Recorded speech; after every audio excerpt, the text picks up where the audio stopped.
La Palestine, une question, est-ce que oui ou non vous y êtes favorable? Je propose qu'on commence avec vous, Valérie Hayé, puisque votre numéro 2 sur votre liste, Bernard Guetta, a dit ce matin qu'il était favorable à la reconnaissance de la Palestine. Est-ce que c'est la ligne que vous assumez également?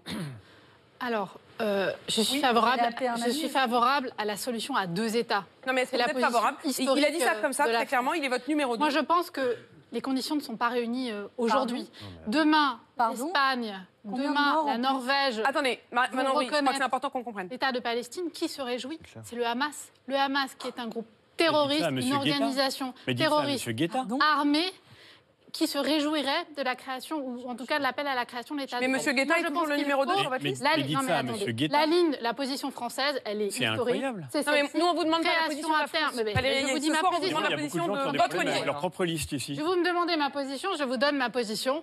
Solution à deux États. Aujourd'hui, les conditions ne sont pas réunies. Étrangères pour avoir la réponse. Mais M. Guetta est toujours numéro 2 sur votre liste. Moi, je donne ma position. Et par ailleurs, je le redis, c'est de toute manière la solution à deux États qui doit prévaloir à terme. Manon Bry, s'il vous plaît. Manon Bry. Est-ce que, Madame Hayé. Oui ou non, reconnaissance de la Palestine? Oui, il faut le reconnaître. Et ça a été promis par le gouvernement socialiste qui ne l'a pas fait, par les macronistes qui ne l'a pas fait, par Jacques Chirac qui ne l'a pas fait. Et je crois, Madame Hayé, qu'on n'a pas vu les mêmes images la nuit dernière. Vous les avez vues, ces images de Rafah? Je les ai vues, elles sont insoutenables. Des corps de jeunes enfants décapités, des femmes et des hommes brûlés à vif. Franchement, moi, ces images, elles m'ont empêché de dormir la nuit dernière. Elles me foutent la chair de poule. Et quand je vous vois là, sur le plateau, dire « mais ça va le faire, le jeu du Hamas, je sais pas quoi », il y a un massacre qui est en cours. Il y a des dizaines de milliers de personnes. Je vous ai laissé parler, Madame Hayé. Il y a un camp humanitaire qui a été pris pour cible par le gouvernement de Benjamin Netanyahou. Et vous ergotez encore là sur les mots.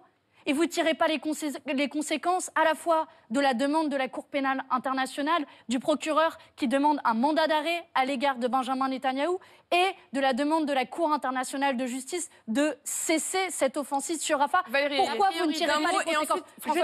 Pourquoi vous ne décidez pas de sanctions à l'égard du gouvernement de Benjamin Netanyahou? Vous le soutenez encore de manière inconditionnelle. Un embargo sur l'envoi d'armes, la suspension de l'accord d'association entre l'Union européenne et Israël, la reconnaissance de l'État palestinien. C'est juste ça, votre humanité, votre dignité. Elle est où, Madame Hayé? Et vous tous, d'ailleurs, qui avez soutenu de manière inconditionnelle. Allez-y, puisque moi, c'est à vous tous qu'elle s'adresse. Personnellement, elle m'empêche de dormir. Puisque c'est à vous tous qu'elle s'adresse. Madame Aubry, c'est vous qui soufflez sur les bras. Non, mais laissez répondre. C'est vous. Marion Maréchal. Pas d'apologie du génocide. Manon Bry, il faut que vous laissiez les autres parler. Marion Maréchal. J'ai pas la réponse de Madame Hayé sur les sanctions. Je vais vous répondre, sans problème. D'abord, les images sont insoutenables.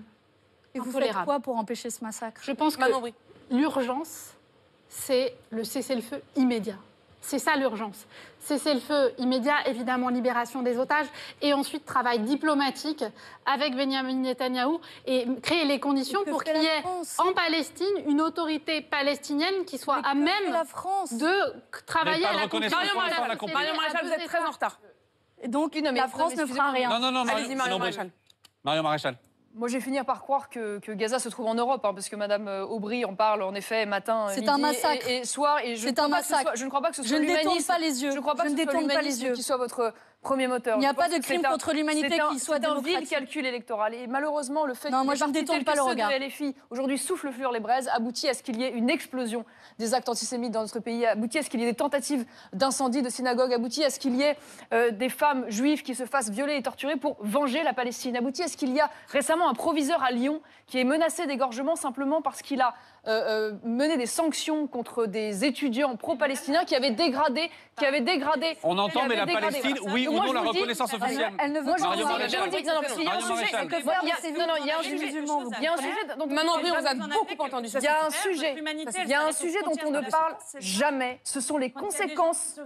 Je viens à vous tout de suite, Madame Toussaint. Je vais m'occuper de vous. Il n'y a pas de problème. Moi, ce qui m'intéresserait, c'est les conséquences de ce conflit sur le sol français dont on ne parle jamais. Vous savez qu'aujourd'hui, le Hamas fait partie des Frères musulmans. Les Frères musulmans, c'est une organisation islamique qui a pour projet revendiquer la conquête islamique de l'Europe et de l'Occident en général. Au lendemain des attaques du 7 octobre, l'un des responsables du Hamas, depuis le Qatar, a appelé au djihad international. Cela a abouti à la mort de Dominique Bernard. Aujourd'hui, ces frères musulmans, ils sont soutenus par la Commission européenne à travers des financements d'associations comme le FEMISO ou Islamic Relief. Ils sont puissants à travers des relais d'influence comme votre parti, Madame Toussaint, qui ce même jour, alors que je vous parle à Grenoble, ont reçu les hijabeuses. Les hijabeuses, ce sont des associations, là encore proches des frères musulmans, qui militent pour le port du voile à l'intérieur des compétitions sportives. Non, c'est la réalité. Des femmes comme aujourd'hui, ces associations qui défendent le burkini dans les piscines et que vous mettez... Non, on part pas sur ce débat-là.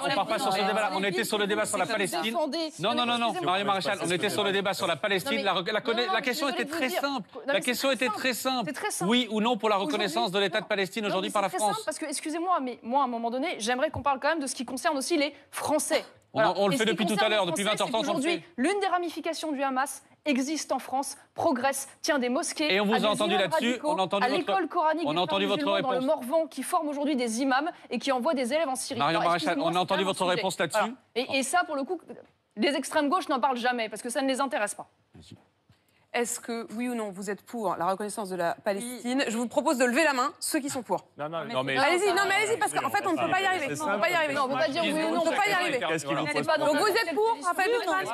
Vous êtes pour, Léon Desfontaines? Pas si c'est pour mettre... Vous êtes pour, Marie Toussaint? C'est ce que vous voulez. Excusez-moi, juste par Apolline de Malherbe. Ce qui pose problème aujourd'hui. Je suis pour. Je vais vous dire aujourd'hui. Attendez, non, stop. Raphaël Glucksmann, allez-y. D'un mot. D'un mot, s'il vous plaît. Je suis pour. Je suis pour surtout qu'on augmente les pressions sur le gouvernement israélien et M. Netanyahou pour qu'on mette tout en œuvre, ce qui n'est pas fait aujourd'hui, pour obtenir le cessez-le-feu et la libération des otages.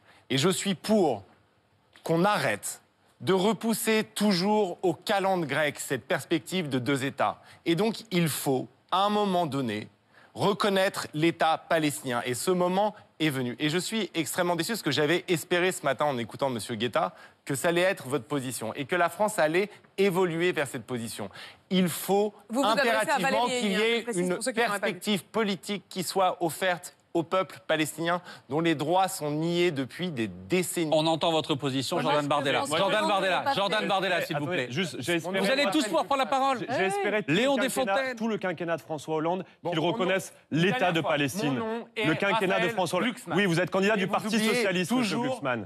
Vous êtes candidat du Parti Socialiste, sauf preuve du contraire, à moins que vous nous appreniez ce soir que le Parti Socialiste ne vous soutienne plus. La réalité, c'est que moi, j'ai attendu. Je me suis engagé en politique en 2013. C'était le quinquennat de François Hollande. Depuis cet âge-là, depuis que je me suis engagé en politique, j'ai toujours eu à cœur de défendre une solution à 2 États. J'ai interpellé directement les ministres, le gouvernement, les députés pour qu'enfin ils reconnaissent l'État palestinien sur les frontières de 1967, comme le préconise le droit international. Mais sur la situation, et ils ne l'ont pas fait, et sur la situation au Proche-Orient, moi ce que je dis, c'est qu'il faudrait un peu de décence. Il faut être en capacité et de dénoncer bien évidemment unanimement l'attaque terroriste islamiste du Hamas du 7 octobre et demander à ce que Benyamin Netanyahou cesse les bombardements contre le peuple palestinien. Il faut mettre hors d'état de nuire les dirigeants du Hamas et mettre hors d'état de nuire... Et on entend votre position. On est obligé d'avancer.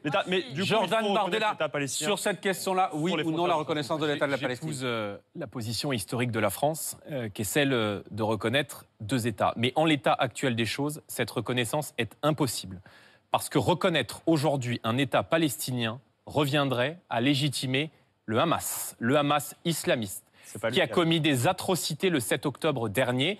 Et je dois bien avouer que cette organisation, qui est une organisation terroriste, je dois reconnaître que je suis un peu écœuré de voir que depuis le 7 octobre, on a des mouvements politiques en France et toute une mouvance à gauche et à l'extrême gauche qui considèrent le Hamas non pas comme un mouvement terroriste, islamiste, mais comme un mouvement de résistance. Ce sont les propos des députés de la France Insoumise.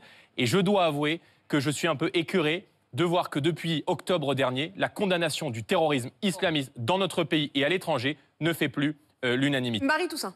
Oui, moi, je veux dire d'abord que c'est un sujet qui est suffisamment grave, suffisamment sérieux pour qu'on mette des propositions sur la table pour en sortir. Ce que ne font pas l'extrême droite ici autour du plateau. Je veux dire une deuxième chose. Valérie, j'ai été vraiment choquée que dans le début de cette intervention, il n'y ait pas un mot sur, effectivement, ces hommes, ces femmes, ces enfants qui ont péri hier soir dans une zone humanitaire protégée et qui requièrent la réaction de la France et de l'Europe. Et donc oui, il faut reconnaître l'État de Palestine. Ça fait longtemps qu'on le demande et effectivement, ça aurait dû être fait depuis longtemps. Mais où est la France? Mais où est l'Europe?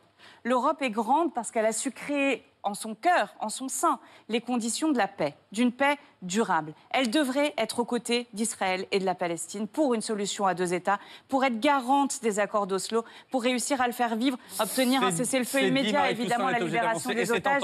Non mais je suis en retard, j'ai du temps. Non, vous n'êtes pas en retard, on est très bien là, on est très bien là. François-Xavier Bellamy là-dessus, sur cette question-là. Et après, j'aimerais ajouter on est obligé. On est obligé d'avancer. Je suis désolé, on est obligé d'avancer. C'est beaucoup moins coupé. Non, pas du tout. Non, je pense que depuis tout à l'heure, on a coupé absolument tout le monde. J'aimerais ajouter une phrase. Vous n'êtes pas derrière, Marie-Toussaint. Vous n'êtes pas derrière. François-Xavier Bellamy, s'il vous plaît, François-Xavier Bellamy, votre position sur cette question. Et ensuite, on avance sur la dernière partie de ce débat. Il faudra un jour une solution à 2 États. Mais aujourd'hui, reconnaître la Palestine, ce serait donner raison à ceux qui ont déclenché l'enfer du 7 octobre, c'est-à-dire le Hamas. Et ceux qui, aujourd'hui, créent l'enfer que subit la population palestinienne, que tout le monde ici, bien sûr, doit dénoncer avec vigueur. Ceux qui créent cette situation, ce sont les responsables du Hamas. Manon Aubry, est-ce que vous connaissez Ismaïl Haniyeh? C'est le leader du Hamas qui déclarait quelques jours après le 7 octobre, je termine juste... Oui, mais on ne relance pas ce débat. Il déclarait « Nous avons besoin du sang des femmes, des enfants, des vieillards pour réveiller en nous l'esprit révolutionnaire. » Aujourd'hui, le Hamas utilise des civils comme boucliers humains. Et malheureusement, vous défendez le Hamas en prenant la reconnaissance de la Palestine aujourd'hui. Je ne fais pas l'apologie. Non, c'est plus possible. Manon Aubry, c'est plus possible. Vous le faites pour une raison que personne n'a évoquée ici. Si c'est ça, c'est pas possible. Vous cherchez là-dedans. Vous cherchez là-dedans, Manon Aubry. Monsieur Bellamy. Vous cherchez là-dedans, Manon Aubry. Laissez-moi terminer. Ça vous gêne ce que je vais dire? Non, je vous réponds. Allez-y, je vous réponds. Vous cherchez une clientèle électorale. Vous avez décidé de miser sur le pire, sur l'antisémitisme, sur l'islamisme qui monte, parce que vous voulez en tirer... Ça veut dire, Monsieur Bellamy, que défendre la dignité humaine, pour vous, c'est chercher le pire. Le 7 octobre, c'est défendre la dignité humaine. Qui a reconnu Refusez de défendre le 7 octobre comme un attentat terroriste, c'est défendre la dignité humaine. Jamais de la vie. Qui a signé le statut de la Cour pénale internationale? Vous avez tous les deux parlé sur cette question. doit se retourner dans sa tombe. Non, oui, c'est terminé. C'est le procureur international. Je vous propose, François-Xavier Bellamy et Manon Aubry, d'en discuter tout à l'heure lorsque ce débat sera l'agresseur et l'agressé. C'est terminé. Démocratique et une organisation terroriste. Les choses sont très claires. Merci à chacun sur tous ces points-là.